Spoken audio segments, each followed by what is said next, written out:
العلم هو النور الهادي والمفتاح لكل الخير، من يرد الله به خيرا في الدين يفقهه فيدري، نفهم بالعلم القرآن. بسم الله الرحمن الرحیم۔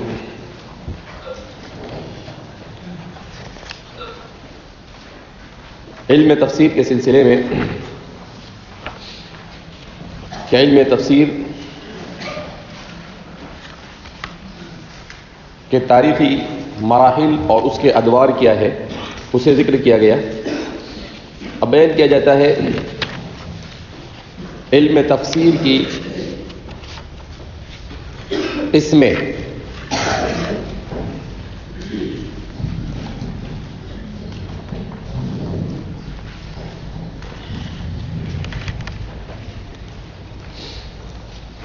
علم تفسیر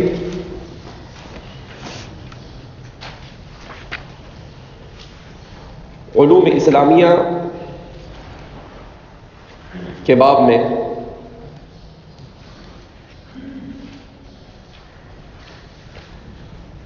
انتہائی وسیع علم ہے۔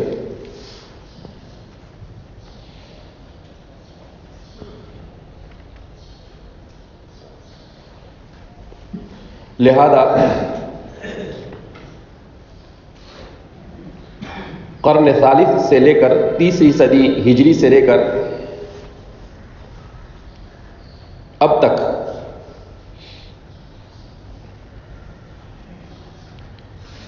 علم تفسیر کی خدمت مختلف نوعیت سے کی گئی۔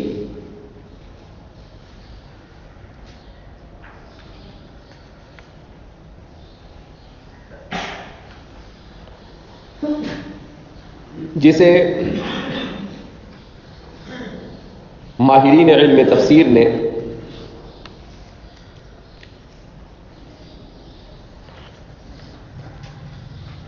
چار حصوں میں تقسیم کیا۔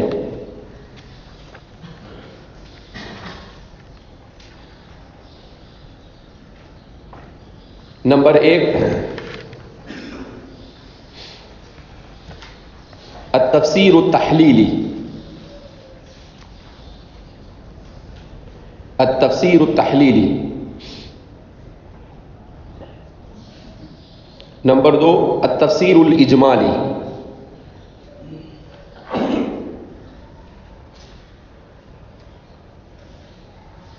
نمبر 3 التفسیر المقارن۔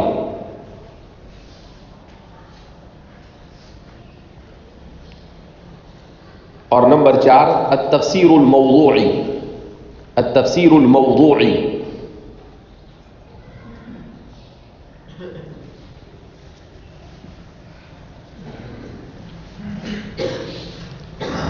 تفسیر تحلیلی کسے کہتے ہیں؟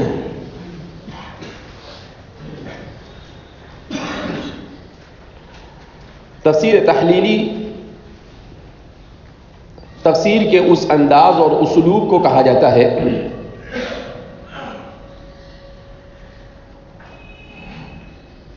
جس میں مفسر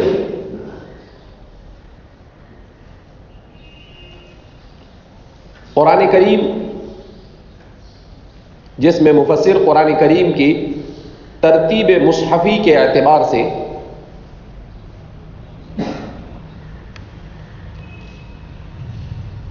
ہر آیت کی ترتیب مصحفی کے اعتبار سے ہر آیت کی اس طور پر تفسیر کرے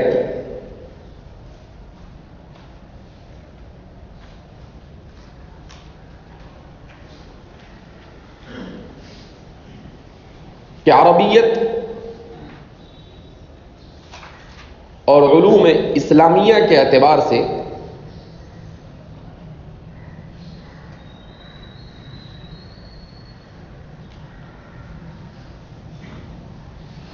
آیت کے معانی کو سمجھنے کے لیے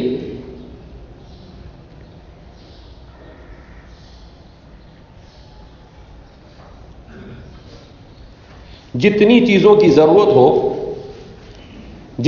چیزوں کی ضرورت ہو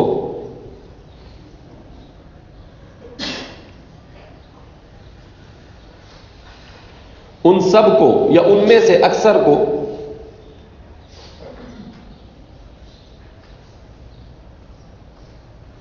احاطے میں لانے کی کوشش کریں.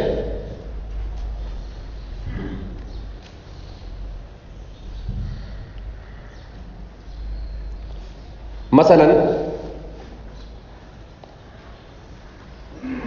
قرآن کریم کے ہر کلمے اور ہر جملے کے معنی لغوی و اشتقاقی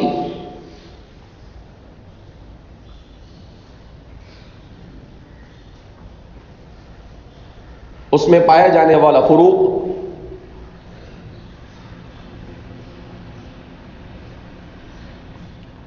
بلاغت اور بیان کی توجیحات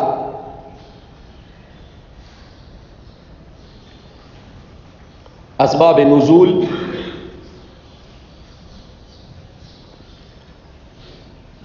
اس سے مستنبط ہونے والے احکام فقہیہ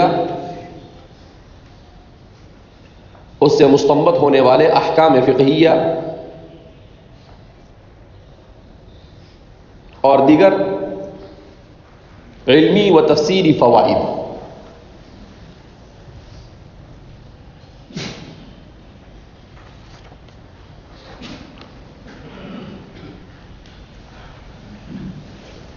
یہ تفسیر قرآن کا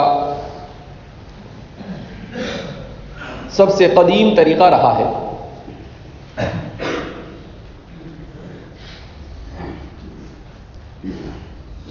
آغاز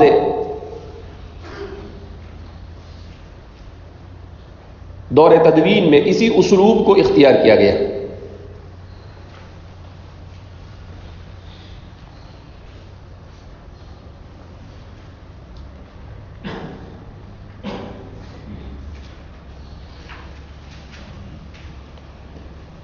حضرت عبداللہ بن مسعود رضی اللہ تعالیٰ عنہ فرماتے ہیں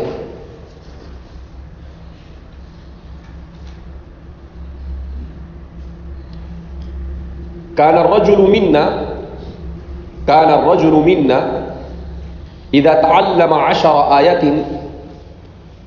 كان الرجل منا إذا تعلم 10 آيات لم يجاوزهن كان الرجل منا إذا تعلم 10 آيات لم يجاوزهن حتى يعرف معانيهن والعمل بهن حتى يعرف معانيهن والعمل بهن. کہ ہم حضرات صحابہ کا طریقہ یہ تھا کہ جب بھی ہم 10 آیتوں کو سیکھتے تھے تو جب تک کہ اس کے معانی کو سمجھ نہیں لیتے، جب بھی ہم 10 آیتوں کو سیکھتے تھے تو جب تک کہ اس کے معانی کو اچھی طرح سمجھ نہیں لیتے اور اس پر عمل نہیں کر لیتے تھے آگے نہیں بڑھتے تھے.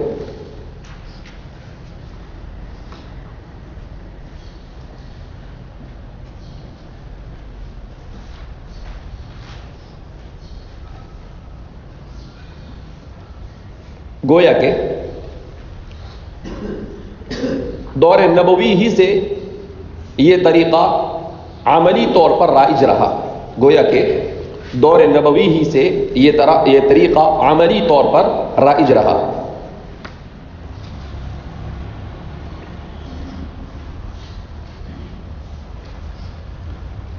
تفسیر تحلیلی کی نمائندہ تفسیریں، تفسیر تحلیلی کی نمائندہ تفسیریں یعنی اس اسلوب میں جو تفسیریں کی گئی ہیں. نمبر 1 تفسیر طبری،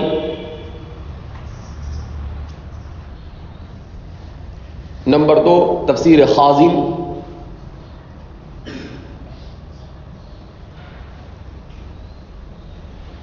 نمبر 3 تفسیر بغوی،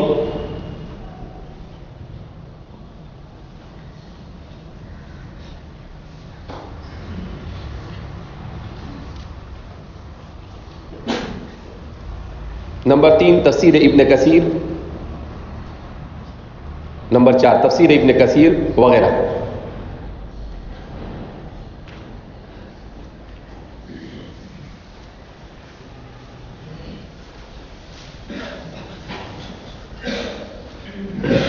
دوسری قسم التفسیر الاجمالی.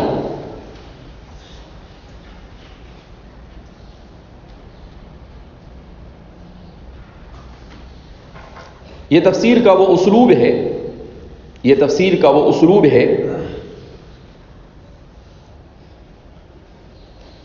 جس میں مفسر اختصار کے ساتھ معانی قرآن کو سمجھانے کی کوشش کرتا ہے.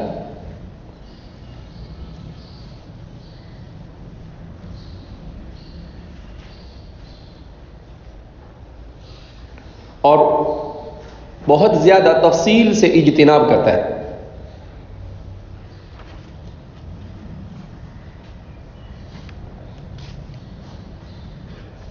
گویا ایک طرح سے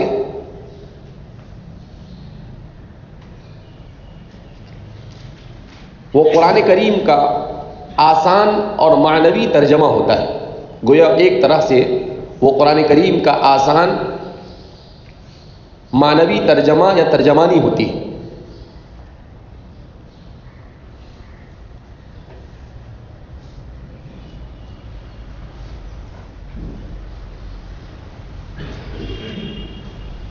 اس باب کی سب سے مشہور تفسیر تفسیر جلالین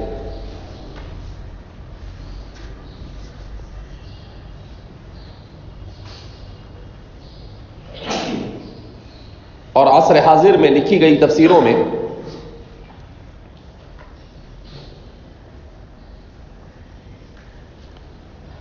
تفسیر کلام المنان عبد الرحمن بن سعدی کی تفسیر کلام المنان،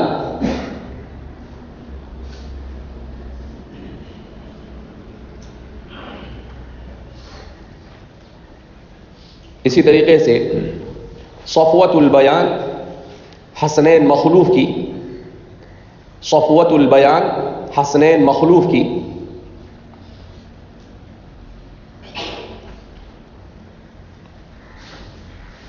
اور اردو زبان میں تفسیر عثمانی،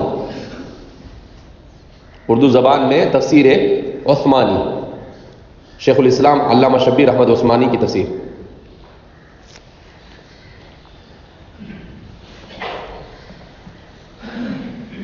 نمبر 3 التفسیر المقارن.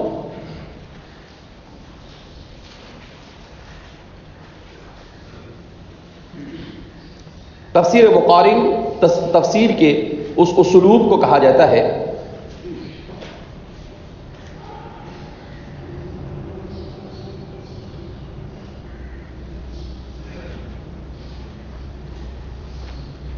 جس میں مفسر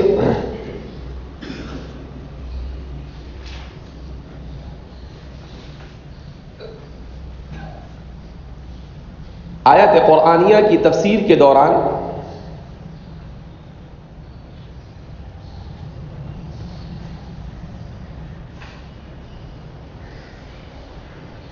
یہ اسلوب اختیار کرتا ہے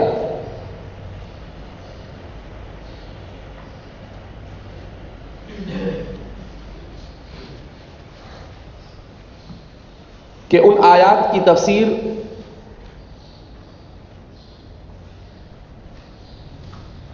اگر قرآن کریم میں دوسری جگہ ہو یا احادیث نبویہ میں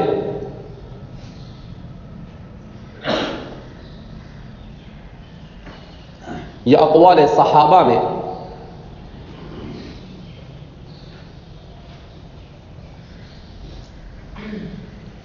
یا دیگر مفسرین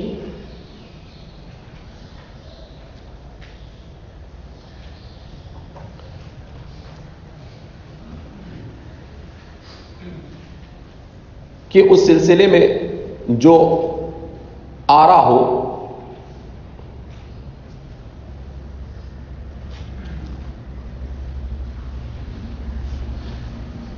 یا کتب سماوی یا اخرى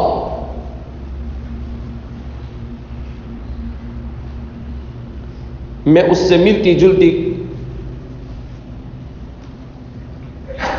کوئی بات موجود ہو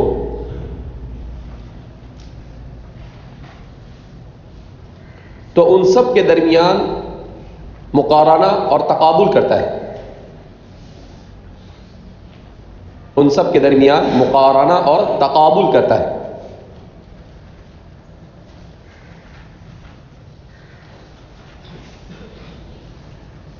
ہر ایک کے دلائل سے تعرض کرتا ہے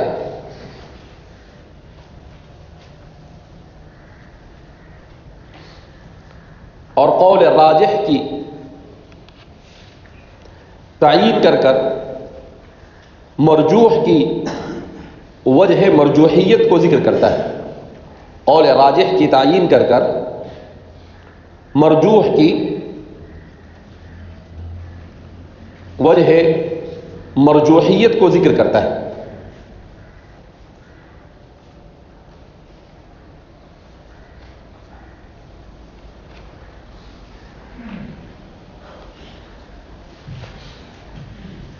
اس طرح کی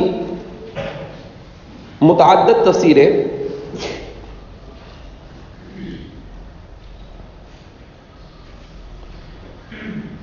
وجود میں آئی ہیں.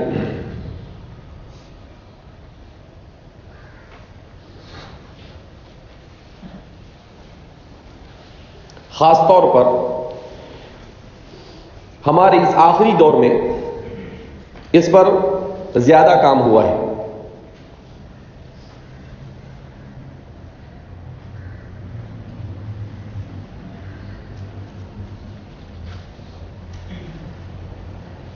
مثلا ایک مستشرق نے کتاب لکھی ہے القرآن الکریم والتوراۃ والانجیل والعلم. القرآن الکریم والتوراۃ والانجیل والعلم.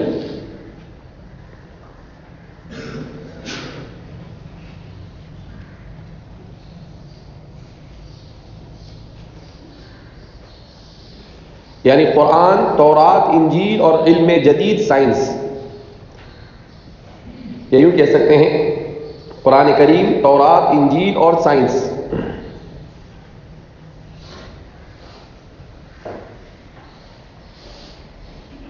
مستشرق کا نام ہے موریس بوکائے.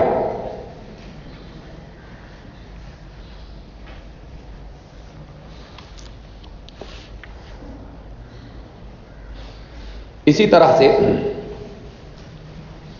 دوسری کتاب ہے محمد فی التوراۃ والانجیل والقرآن. محمد فی التوراۃ والانجیل والقرآن.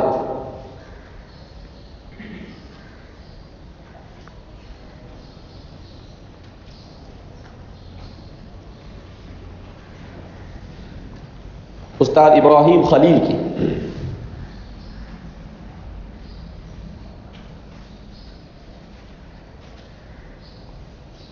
اسی طرح تفسیر طبری کو بھی اس زمرے میں رکھا جا سکتا ہے.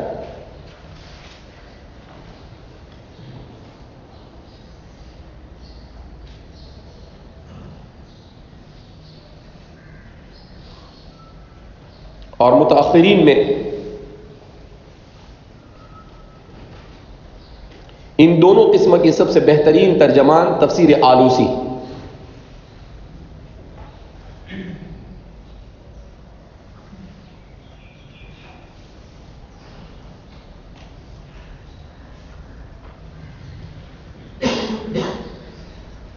اردو زبان میں بیان القرآن، معارف القرآن مفتی شفیع صاحب کی بھی، اور معارف القرآن ادریسی علامہ ادریس کاندھلوی نور اللہ مرقدہ کی.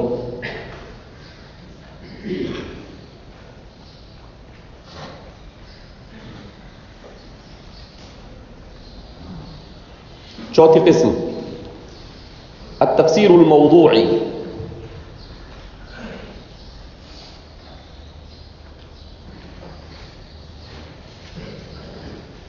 تفسیر موضوعی قرآن کریم کی تفسیر کے اس اسلوب کو کہا جاتا ہے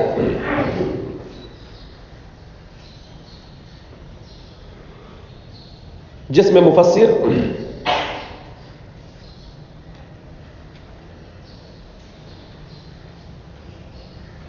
کسی خاص موضوع پر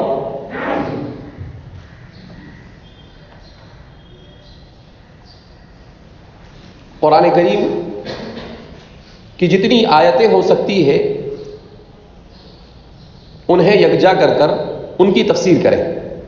کسی خاص موضوع پر قرآن کریم کی جتنی آیتیں ہو سکتی ہے اسے یکجا کر اس کی تفسیر کریں.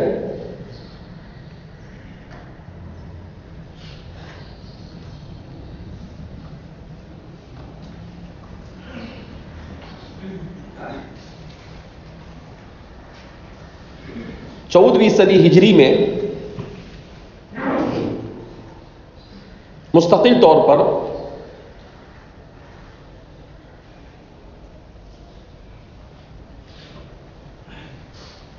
اس عنوان سے بڑے پیمانے پر کام شروع ہوا.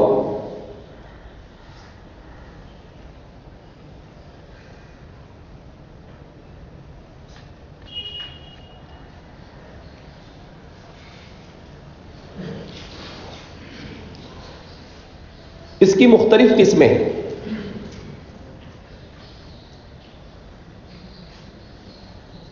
نمبر 1 تفسیر القرآن بالقرآن،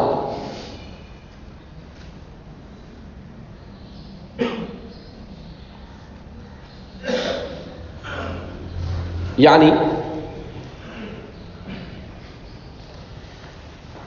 قرآن کریم کی آیات کی تفسیر قرآن ہی سے کی جائے.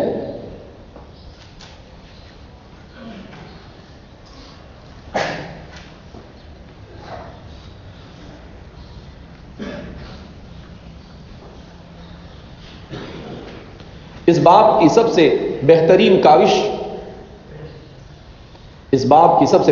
کاوش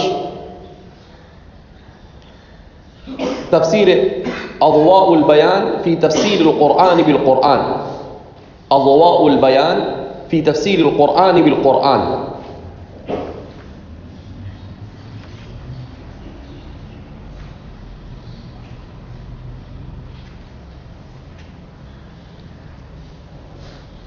امام شنقیطی کی.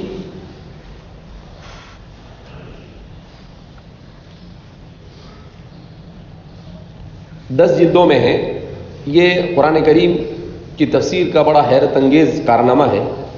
ایسے تفسیر القرآن بالقرآن پر لکھا ہے لوگوں نے، لیکن جس نرالے اور بہترین انداز میں امام شنقیطی نے لکھا ہے وہ ان کا اپنا ہی امتیاز ہے.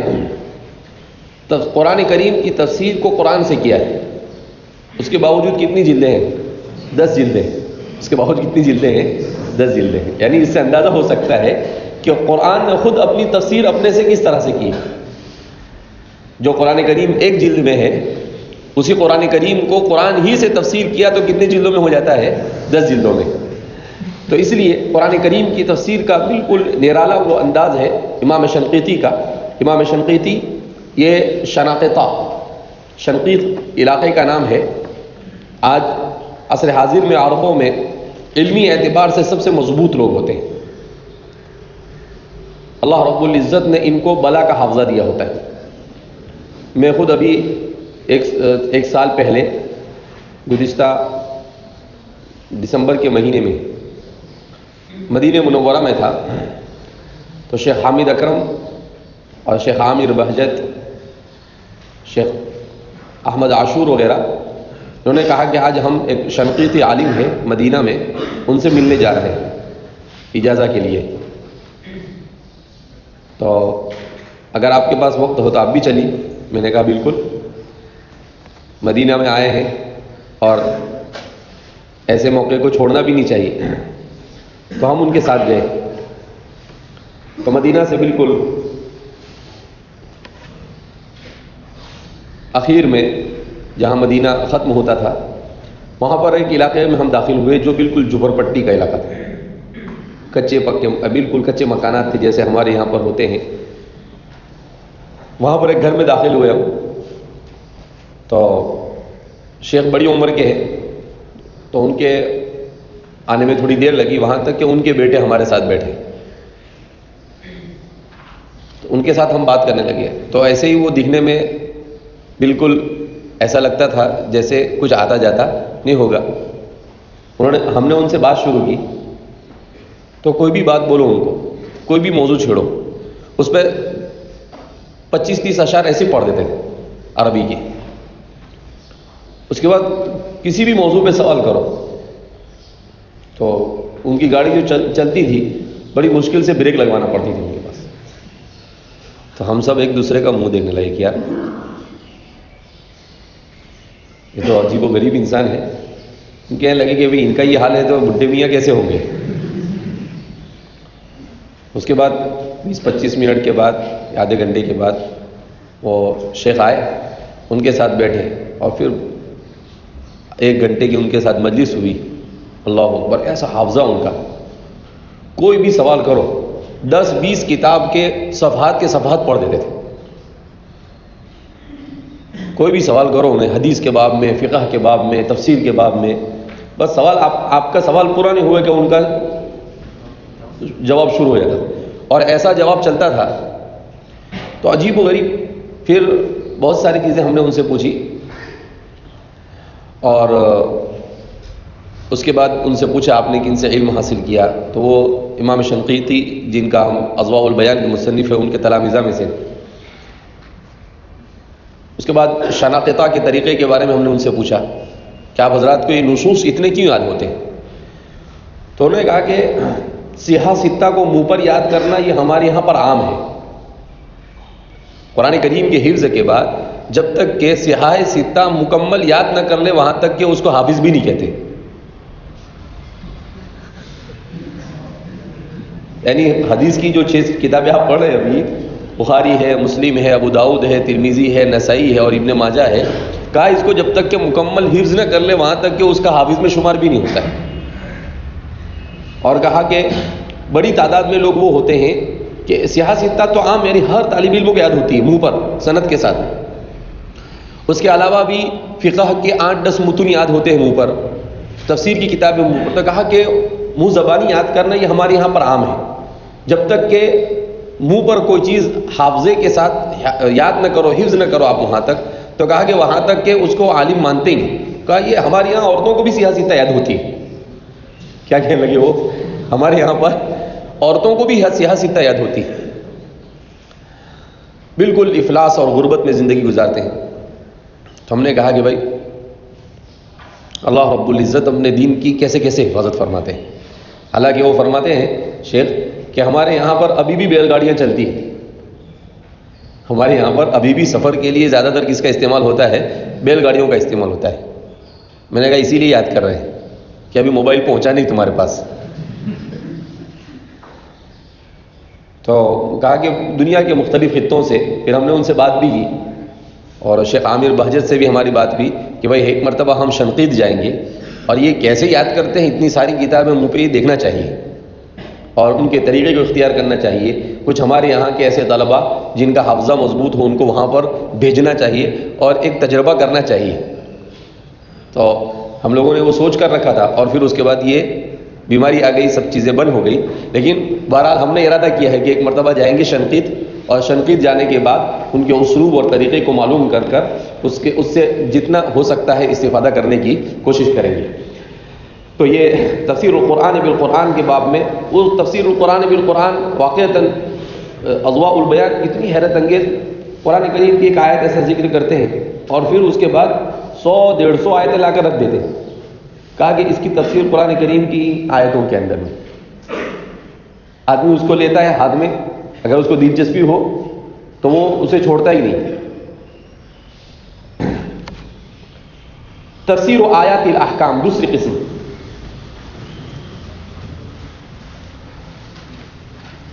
قرآن کریم کی فقہی تفسیر۔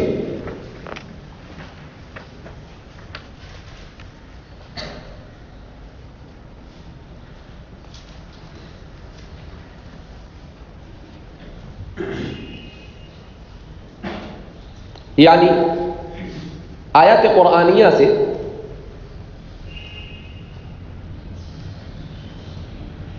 جو احکام مستنبط ہوتے ہیں اس کی نشاندہی.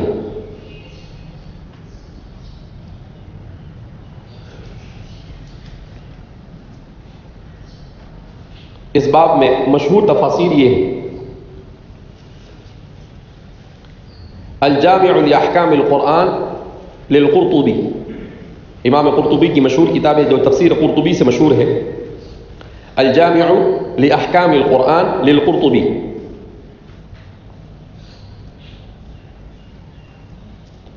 احکام القرآن للجصاص، فقہ حنفی کی احکام القرآن پر پہلی اور سب سے مایہ ناز تفسیر ہے.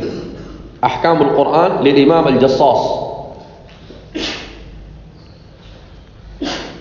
اور فقہ مالکی کے احکام القرآن لابن العربی. احکام القرآن لابن العربی.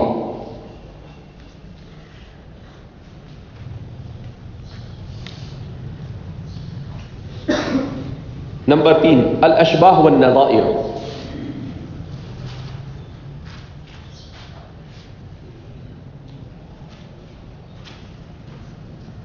یہ تفسیر قرآن کریم کا ایک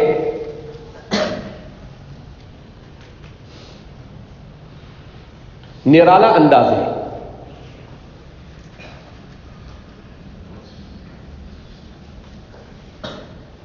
جس میں مفسر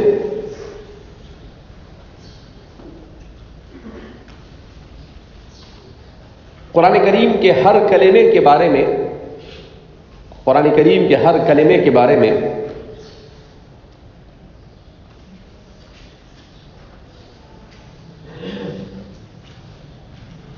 یہ ثابت کرتا ہے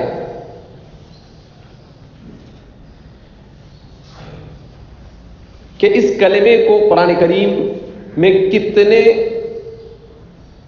معانی کے لیے استعمال کیا گیا. ایک ہی کلمہ ہوتا ہے اور قرآن کریم نے اس کا استعمال مختلف جگہ پر مختلف غرض سے اور مختلف معنی میں لیا ہوتا ہے.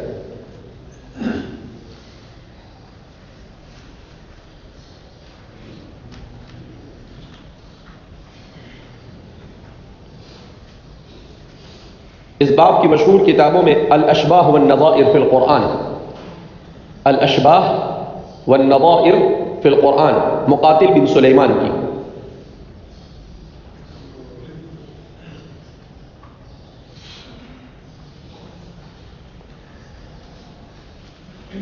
اسی طریقے سے بصائر ذوی التمیز،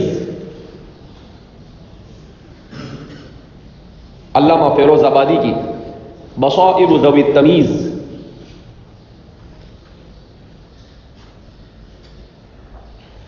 اور ابھی 2 سال پہلے کتاب چھپی ہے میرے پاس ہے موسوعۃ الاشباہ والنظائر فی القرآن. موسوعۃ الاشباہ والنظائر فی القرآن.